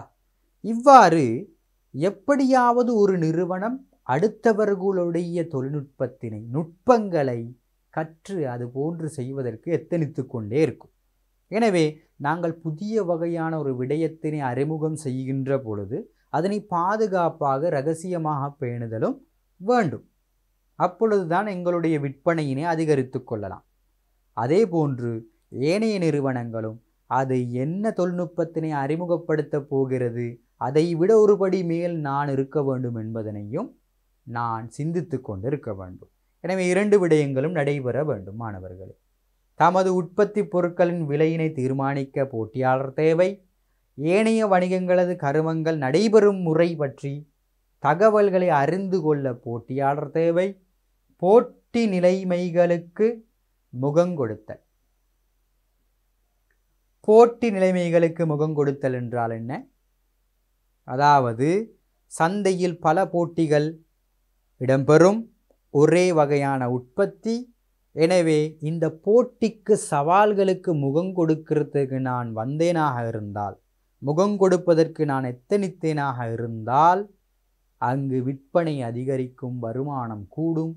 எனவே நான் ஒரு போட்டியாளராக இருந்து போட்டி நிலைமைகளுக்கு முகங்கொடுத்தல் என்பதையும் நான் எதிர்பார்க்கிறேன். எனவே மாணவர்களே, போட்டியாளர் என்பவர்கள் உங்களுக்கு விளங்கியிருப்பார்கள். அவர்கள் ஏன் அக்கறை செலுத்த வேண்டும் என்பதனையும் நாங்கள் இங்கே பார்த்து விட்டோம். அடுத்த விடயம் சமூகம். சமூகம் என்று சொல்லுவோம். சமூகம் என்றால் ஒரு நாட்டில் உள்ள சனத்தொகை அனைத்து மக்களும் சமூகம் என்று சொல்லுவோம். அவர்கள் வணிகத்தில் எதனை எதிர்பார்க்கின்றார்கள்? நான் சமூகமாக இருந்து கொண்டு வணிகத்திலிருந்து எதனை எதிர்பார்க்கிறேன் என்பதை பார்ப்போம். சூழலில் பாதிப்பை ஏற்படுத்தாதவாறு வணிக கருமங்கள் மேற்கொள்ளப்படுகின்றதா என்பதை அவதானித்தல். பாருங்கள், சூழலியலாளர்கள் என்று சொன்னோம். சூழலுக்கு பாதிப்பினை ஏற்படுத்தாதவாறு தனது வணிக நடவடிக்கைகளில் வணிகங்கள் ஈடுபட வேண்டும். எனவே அதை நான் எப்பொழுதுமே என்ன செய்து கொண்டிருப்பேன், ஒரு வணிகத்தில் அவதானித்து கொண்டு இருப்பேன். சூழல் மாசுபடக்கூடாது, சூழல்கள் இயற்கை வளங்கள் அழியக்கூடாது, மரங்களை வெட்டக்கூடாது போன்ற விடயங்களை இவர்கள் எதிர்பார்த்து கொண்டு இருக்கின்றார்கள். ஒரு வணிகம் தன்னுடைய நன்மதிப்பினை பேணுவதற்கு மாணவர்களே மரம் நடல், சூழலை பாதுகாப்பதனை உறுதி செய்தல், ஊழியர் நலன் பேணுதல், சமூக நலன் பேணுதல் என்பவற்றை நாங்கள் கண்டிப்பாக செய்ய வேண்டும். அப்பொழுதுதான் அந்த வணிகத்தின் நோக்கம் சரியான முறையில் நிறைவேறும். நாங்கள் வணிகத்தின் நோக்கங்கள் பார்த்தோம் அல்லவா, அதில் துணை நோக்கங்கள் பார்த்தோம். அதில் ஊழியர் நலன் பேணுதல், சமூக நலன் பேணுதல் என்றெல்லாம் இருக்கிறது. ஊழியர் நலன் பேணுதல் நாங்கள் உள்ளக தரப்பினர் தொடர்பாக, ஊழியர் தொடர்பாக பார்த்து விட்டோம். சரியான சம்பளம், நியாயமான சம்பளம், சலுகைகள் வழங்க வேண்டும் என்று பார்த்தோம். சமூகம் தொடர்பான நலன் என்பது இவ்வாறு தான் அமையும். சூழலினை பாதிக்காத வகையில் தன்னுடைய செயற்பாடுகளை வணிகம் செய்ய வேண்டும் என்பதை இந்த சமூகம் எதிர்பார்க்கும்.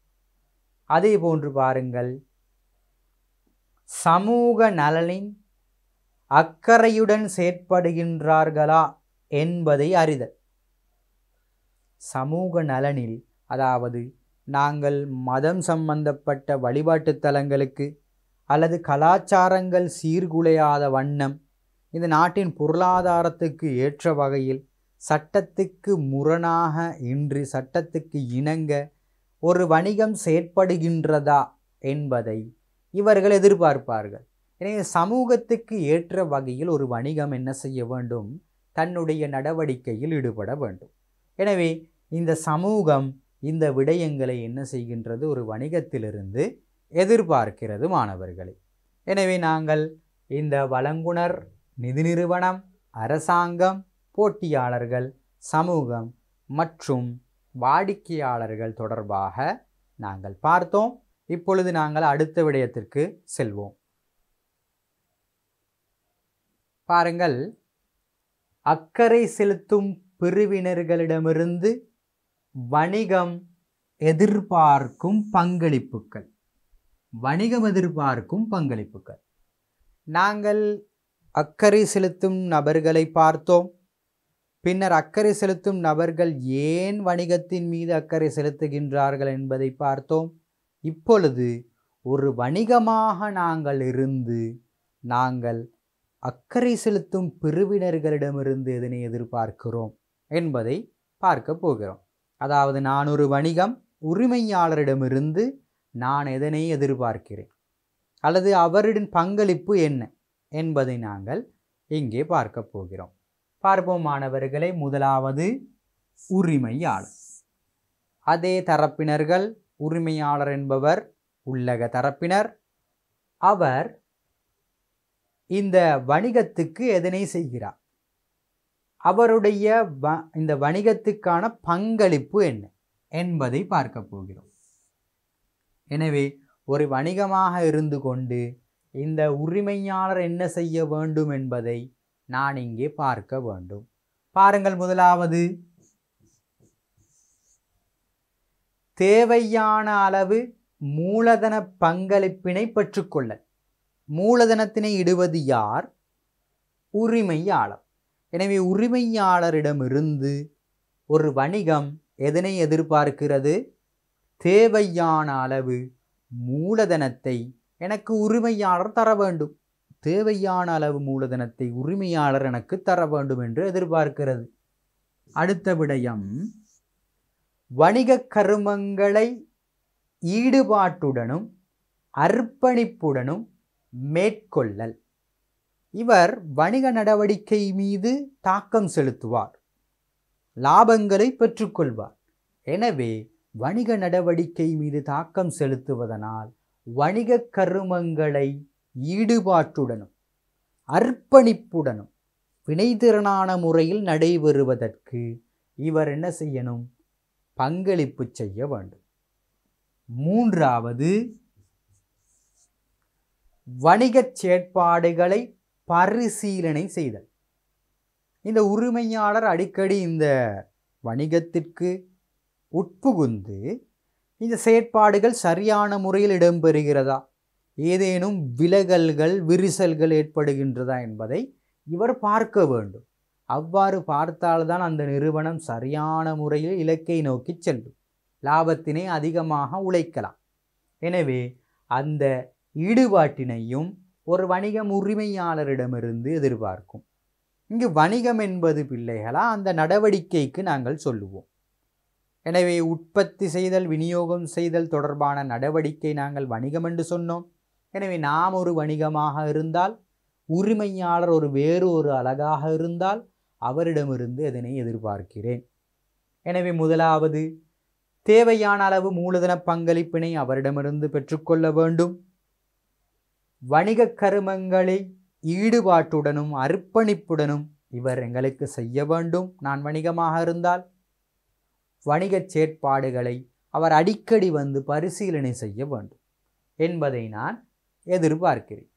எனவே மாணவர்களே, உரிமையாளரிடமிருந்து வணிகம் எதனை எதிர்பார்க்கிறது, அல்லது இந்த உரிமையாளரின் பங்களிப்பு என்ன, வணிகத்துக்கு அவர் மேற்கொள்ளும் பங்களிப்பு என்ன என்பதை இங்கே பார்த்தோம். அடுத்த விடயம் முகாமையாளர், மேனேஜர் என்று சொன்னோம். அவரிடமிருந்து வணிகம் எதனை எதிர்பார்க்கிறது, அவரின் பங்களிப்பு என்ன, வணிக திட்டத்தை சரியான முறையில் செயற்படுத்துதல், சரியான தீர்மானம் எடுத்தல். வணிகத்தின் திட்டம், உரிமையாளர் சரியான தீர்மானத்தை எடுத்து முகாமையாளருக்கு கொடுத்து விடுவார். முகாமையாளர் அது சரியான முறையில் திட்டமிட்டு சரியான முறையில் கொண்டு செல்ல வேண்டும். எனவே ஒரு வணிகமாக நான் இருந்தால் எனக்கு இவர் சரியான திட்டத்தினை இட்டு அந்த சரியான திட்டத்தின் மூலமாக தன்னுடைய நடவடிக்கையை சிறப்பாக செய்ய வேண்டும். சிறப்பான அர்ப்பணிப்புடன் வினைத்திறனான வேலைகளை இந்த முகாமையாளர் இந்த வணிகத்துக்கு தர வேண்டும் என்று எதிர்பார்க்கிறது. வணிக திட்டத்தை சரியான முறையில் செயற்படுத்துதல், அதேபோன்று சரியான தீர்மானம் எடுத்தல்.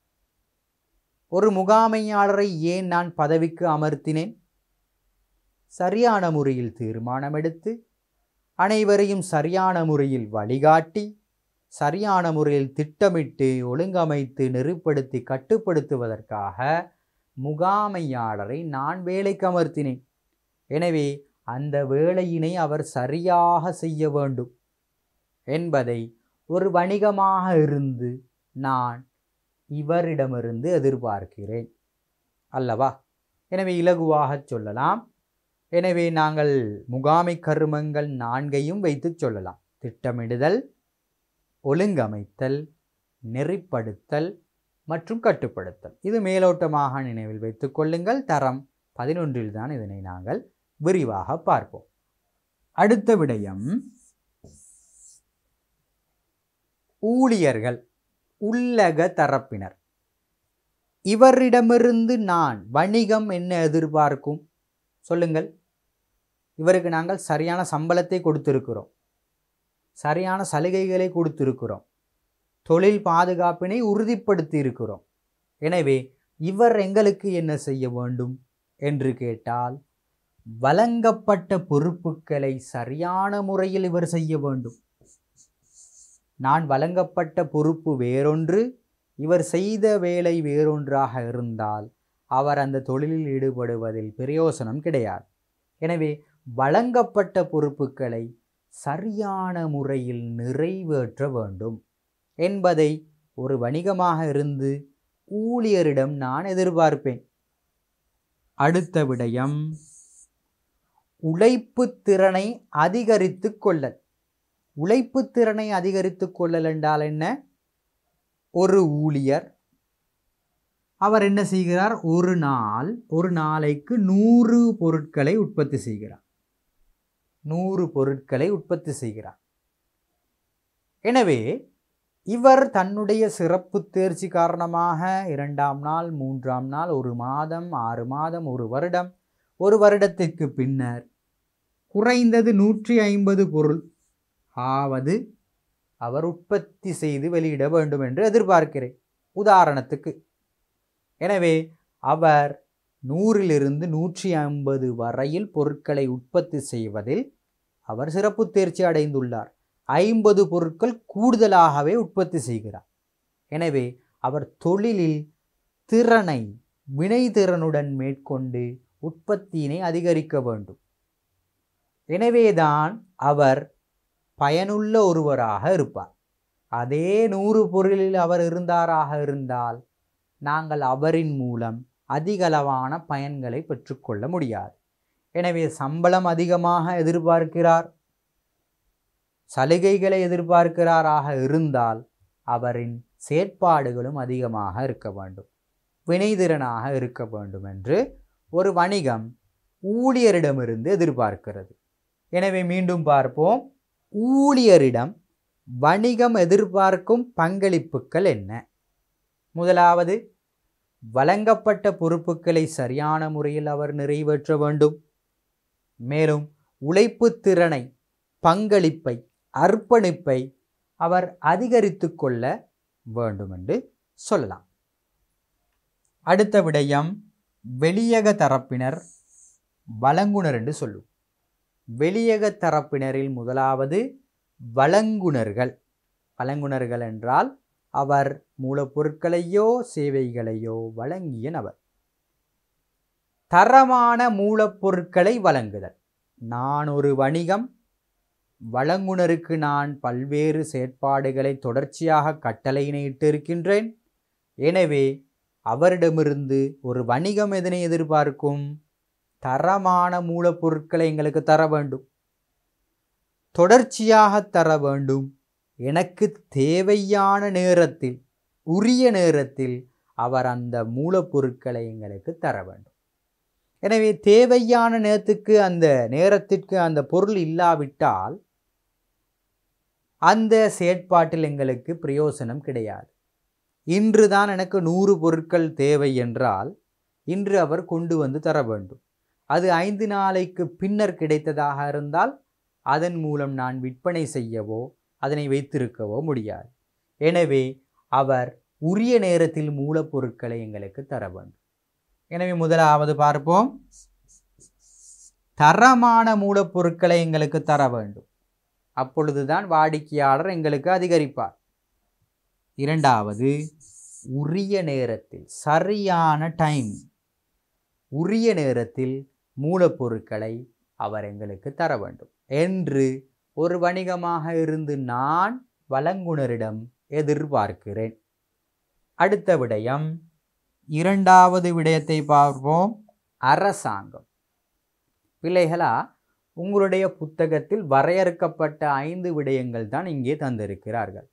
உரிமையாளர், முகாமையாளர், ஊழியர் மற்றும் வழங்குனர்களிடம் நான் என்ன எதிர்பார்ப்பேன், அரசாங்கத்திடம் ஒரு வணிகமாக இருந்து நான் என்ன எதிர்பார்ப்பேன் என்ற விடயங்கள் தான் இருக்கிறது. எனவே பார்ப்போம், அரசாங்கம் வரிச்சலுகைகளை வழங்குதல். அரசாங்கத்துக்கு நாங்கள் வரியினை செலுத்துகிறோம், வரி வருமானம் செலுத்துகிறோம். எனவே ஒரு வணிகமாக இருந்து நான் அரசாங்கத்திடம் என்ன எதிர்பார்க்கிறேன், வரியை நான் உங்களுக்கு தருகிறேன், எனக்கு ஒரு சலுகை தாருங்கள், குறைந்த வரியினை எங்களிடமிருந்து அறவிடுங்கள் என்பதை எதிர்பார்க்கிறேன். வரிச்சலுகைகளை வழங்குதல். குறைந்த வட்டி வீதத்தில் கடன்களை வழங்குதல். குறைந்த வட்டி வீதத்தில் அவர்கள் என்ன செய்ய வேண்டும், கடன்களை வழங்க வேண்டும் அல்லது ஊக்குவிப்புகளை வழங்க வேண்டும். சாதாரணமாக ஒரு தனியார் வங்கியாக இருந்தால் கூடிய வட்டி வீதத்தில் கடன்களை தருவார்கள். ஆனால் அரசாங்கமாக இருந்தால் குறைந்த வட்டி வீதத்தில் கடன்களை தருவார்கள். எனவே குறைந்த வட்டி வீதத்தில் கடன்களை தர வேண்டும் என்று ஒரு வணிகமாக இருந்து நான் அரசாங்கத்திடம் எதிர்பார்ப்பேன். சிறந்த உட்கட்டமைப்பு வசதிகளை எங்களுக்கு தர வேண்டும் என்று இந்த அரசாங்கத்திடம் நான் எதிர்பார்க்கலாம். எனவே எங்களுக்கு தெரிந்த விடயங்களை நாங்கள் என்ன செய்யலாம் பிள்ளைகளா, இங்கே போட முடியும். இதே போன்று நாங்கள் சொல்லலாம், வாடிக்கையாளரிடமிருந்து எதனை எதிர்பார்ப்பேன், சிறந்த நன்மதிப்பு வணிகம் தொடர்பான சிறந்த தகவல்களை ஏனையோருக்கும் சொல்ல வேண்டும். அதனை நான் எதிர்பார்ப்பேன். இவ்வாறு ஒவ்வொரு நபருக்கும் நாங்கள் ஏன் அவரிடமிருந்து நாங்கள் எதனை எதிர்பார்க்கிறோம் என்பதை நாங்கள் ஒவ்வொருவராக உற்று நோக்க முடியும். எனவே மாணவர்களே, இந்த பங்களிப்பு பாடத்தில் நாங்கள் வணிகமாக இருந்து கொண்டு நாங்கள் உரிமையாளரிடம் எதனை எதிர்பார்க்கிறோம், முகாமையாளரிடம் எதனை எதிர்பார்க்கிறோம், ஊழியரிடம் எதனை எதிர்பார்க்கிறோம், வழங்குனரிடம் எதனை எதிர்பார்க்கிறோம், அதே போன்று அரசாங்கத்திடம் எதனை எதிர்பார்க்கிறோம் என்ற விடயத்தை இங்கே பார்த்து விட்டோம். எனவே மாணவர்களே, நாங்கள் அக்கறை செலுத்தும் பிரிவினர்கள் என்றால் யாவர், அவர்கள் ஏன் அக்கறை செலுத்துகின்றார்கள் மற்றும் அவர்கள் பங்களிப்பு செய்கின்ற விதம் போன்றவற்றை நாங்கள் இங்கே பார்த்தோம். தொடர்ந்தும் நாங்கள் மாணவர்களே இந்த பாடத்தினை முடிப்பதற்காக சில மீட்டல்களுடன் பயிற்சிகளுடன் இதனை நாங்கள் முடிப்போம். எனவே அடுத்த விடயம், இது நாங்கள் கற்ற விடயங்கள் அனைத்துக்கான ஒரு சாராம்சமாக இருக்கும். நான் சில கேள்விகளாக உங்களுக்கு தருவது காரணம் என்னவென்றால், இதனை எழுதி வைக்கும் பொழுது இன்னும் அது எங்கள் மனதில் பதிந்து விடும் என்பதற்காக. எனவே நாங்கள் கற்ற விடயங்களை மீண்டும் பார்ப்போம். வணிகம் என்பதை வரையறுக்க, வணிகம் என்றால் என்ன மாணவர்களே சொல்லுங்கள் பார்ப்போம். மனித தேவை விருப்பங்களை பூர்த்தி செய்வதற்கு பொருட்கள் சேவைகளை உற்பத்தி செய்தல், விநியோகம் செய்தல் தொடர்பான பொருளாதார நடவடிக்கை வணிகம் எனப்படும் என்று பார்த்தோம். எனவே வணிகம் என்றால் என்ன என்பதற்கு நாங்கள் விடையினை எழுத முடியும். அடுத்த விடயம், நேருற்பத்தி முறை என்றால் என்ன? நேருற்பத்தி முறை என்பது நேரடியாக எனக்கு நானே உற்பத்தி செய்து கொள்வது, சுயதேவை பூர்த்தி என்று சொல்லுவோம். தனக்கு தேவையானதை தானே உற்பத்தி செய்து நுகர்ந்து கொள்ளுதல் நேருற்பத்தி எனப்படும். தனக்கு தேவையானதை தானே உற்பத்தி செய்து நுகர்ந்து கொள்ளுதல் நேருற்பத்தி முறை எனப்படும். அடுத்த விடயம், பண்டமாற்று முறை தோன்ற காரணம் யாது? பண்டமாற்று முறை ஏன் தோன்றியது? இந்த நேருற்பத்தியின் அதிகமான உற்பத்தி காரணமாக. எனவே நாங்கள் சொல்லுவோம் மிகையுற்பத்தி.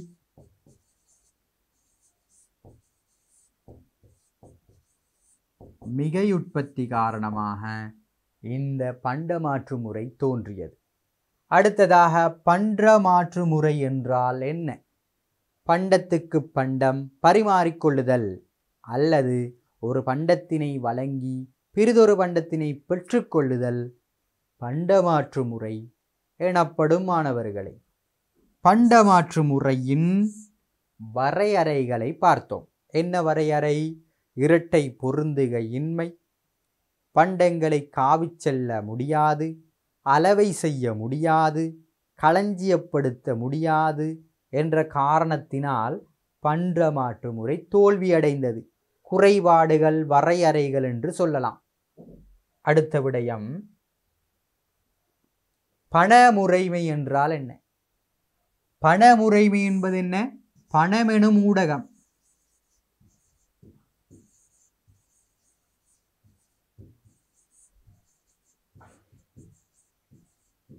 பணமெனும் ஊடகத்தினை பயன்படுத்தி நாங்கள் கொடுக்கல் வாங்கல்களில் ஈடுபட்டால் அதுக்கு நாங்கள் சொல்லுவோம் பணமுறைமை. வியாபாரத்துக்கு பணமுறைமை வித்திடுகிறது அல்லவா? அடுத்த விடயம், தகவல் தொடர்பாடல் தொழில்நுட்ப வளர்ச்சியின் விளைவாக, ஐசிடி வளர்ச்சியின் விளைவாக வணிகம் இலத்திரனியல் வணிகமாக மாறியது. இலத்திரனியல் வணிகம் என்றால் என்ன? ஈ வணிகம், ஈ வர்த்தகம், இணையம், இலத்திரனியல் சாதனங்களை பயன்படுத்தி வணிக நடவடிக்கையில் ஈடுபட்டால் அதற்கு நாங்கள் சொல்லுவோம் இலத்திரனியல் வணிகம் அல்லது இலத்திரனியல் வர்த்தகம் என்று. அவ்வாறு மாறியுள்ளமைக்கான காரணமாக உலக நாடுகள் ஒன்றிணைந்து செயற்படுதல், வணிகத்தில் எவ்வாறு அழைக்கப்படும்? உலக நாடுகள் ஒன்றிணைந்து செயற்படுதலுக்கு வணிகம் எவ்வாறு அதனை அழைக்கிறது? உலக கிராமம், உலக கிராமம் என்று சொல்லுவோம், அல்லது உலகமயமாக்கல் என்றும் நாங்கள் சொல்லலாம். வணிகத்தின் பிரதான நோக்கங்கள் 2 தருக. முதலாவது லாபம் உழைத்தல், இரண்டாவது நுகர்வோர் தேவை விருப்பங்களை பூர்த்தி செய்தல். மறக்கக்கூடாது மாணவர்கள், தேவைகள் என்பதை வரையறுக்க. தேவைகள் என்றால் என்ன? ஒரு மனிதன் உயிர் வாழ்வதற்கு தேவையான அடிப்படைகள் தேவைகளாகும். ஒரு மனிதன் உயிர் வாழ்வதற்கு தேவையான அடிப்படைகள் தேவைகள். உணவு, உடை, உறையுள், இந்த 3ம் தேவைகளின் பிரதான வகைகள் 3. தேவையின் வகைகள் 4 தருக. எங்களுக்கு தெரியும், உணவு,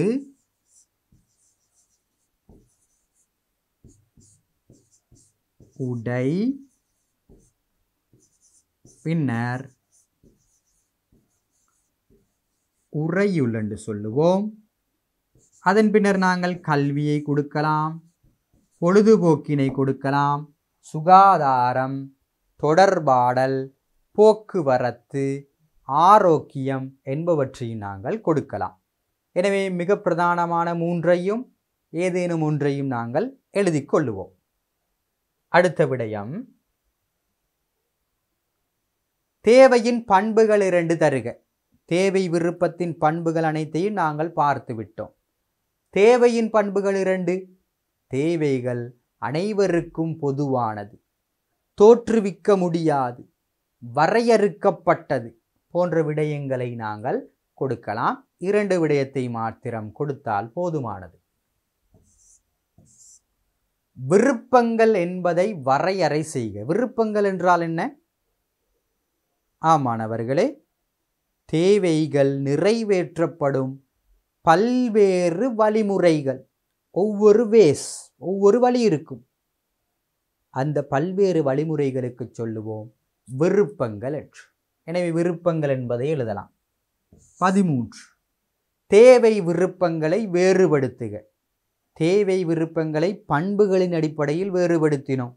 தேவைகள் பொதுவானது, ஆனால் விருப்பங்கள் ஆளுக்கு ஆள் வேறுபடும். தேவைகளை தோற்றுவிக்க முடியாது, ஆனால் விருப்பங்களை தோற்றுவிக்கலாம். தேவைகள் வரையறுக்கப்பட்டது, ஆனால் விருப்பங்கள் வரையறை கிடையாது போன்றவற்றை நாங்கள் குறிப்பிடலாம்.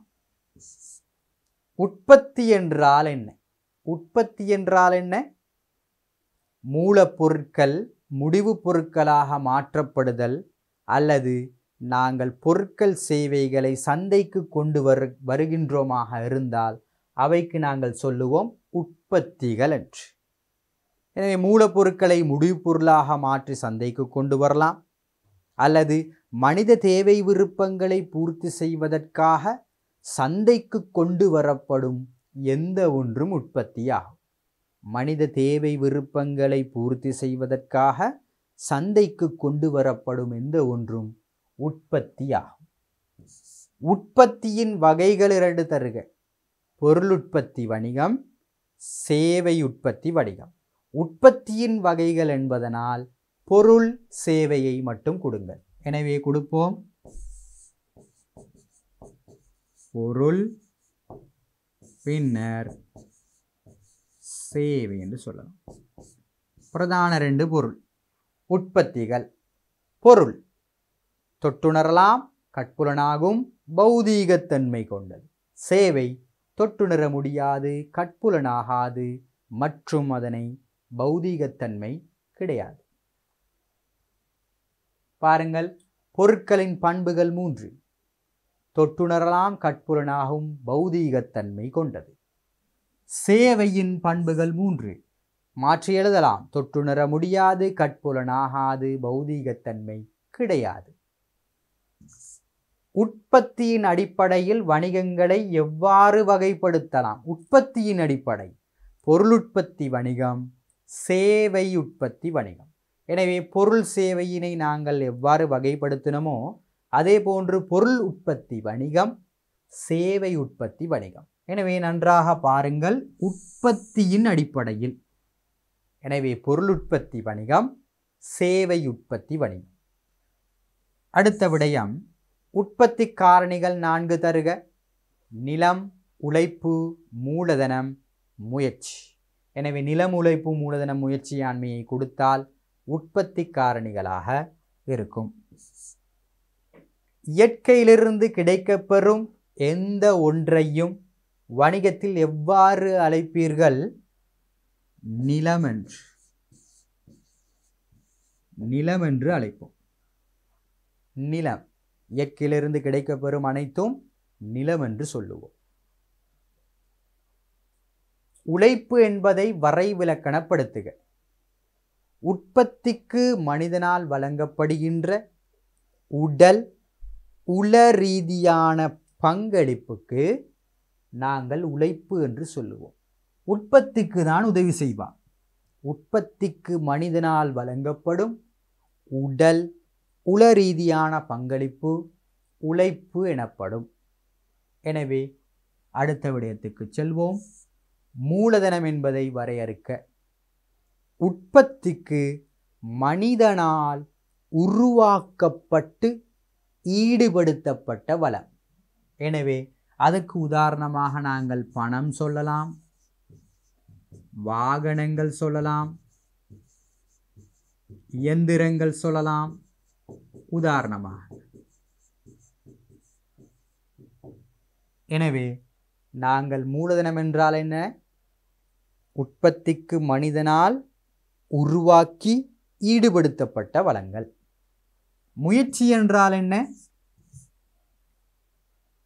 நிலம், உழைப்பு, மூலதனம் போன்ற உற்பத்தி காரணிகளை ஒழுங்கமைத்து ஒரு நிறுவனம், ஒரு வியாபாரம் ஒன்றை அல்லது ஒரு வணிகம் ஒன்றை ஆரம்பித்து கொண்டு செல்லும் நபர் அல்லது கொண்டு செல்லும் நடவடிக்கைக்கு நாங்கள் சொல்லுவோம் முயற்சி என்று. மீண்டும் ஒரு முறை, நிலம், உழைப்பு, மூலதனம் போன்ற உற்பத்தி காரணிகளை ஒழுங்கமைத்து யாதாயினும் ஒரு நடவடிக்கையினை ஆரம்பித்து கொண்டு நடாத்துதல் முயற்சியாண்மை எனப்படும். முயற்சியாளர் இடர்களை தாங்குவார், புத்துருவாக்கத்தில் ஈடுபடுவார், பின்னர் அவர் தீர்மானங்களை மேற்கொள்வார், சிறந்த தீர்மானங்களை மேற்கொள்வார். இந்த விடயங்களை நாங்கள் இந்த முயற்சிக்கு அழகாக எழுதலாம். அடுத்த விடயம், வணிகத்தின் மீது அக்கறை செலுத்தும் அகப்பிரிவினர்கள் 3 தருக. உரிமையாளர், முகாமையாளர், ஊழியர்.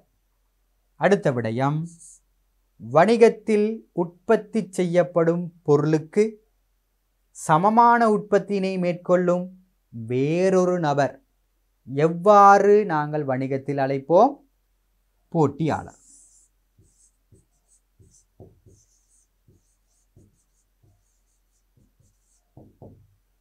எனவே மாணவர்களே, நாங்கள் வணிக பின்னணி பாடத்தில் இதுவரையில் கற்ற விடயங்கள் தொடர்பாக சில மீட்டல்களுடன் சில வினாக்களை நாங்கள் பார்த்தோம். எனவே மகிழ்ச்சிகரமான செய்தி என்னவென்றால், வணிக பின்னணி பாடம் இத்துடன் முடிவடைகிறது. எனவே 2ஆம் பாடத்தில் வணிகச் சூழல் என்ற பாடத்தில் நாங்கள் சந்திப்போம். அதுவரையில் விடைபெறுகிறேன். நன்றி, வணக்கம்.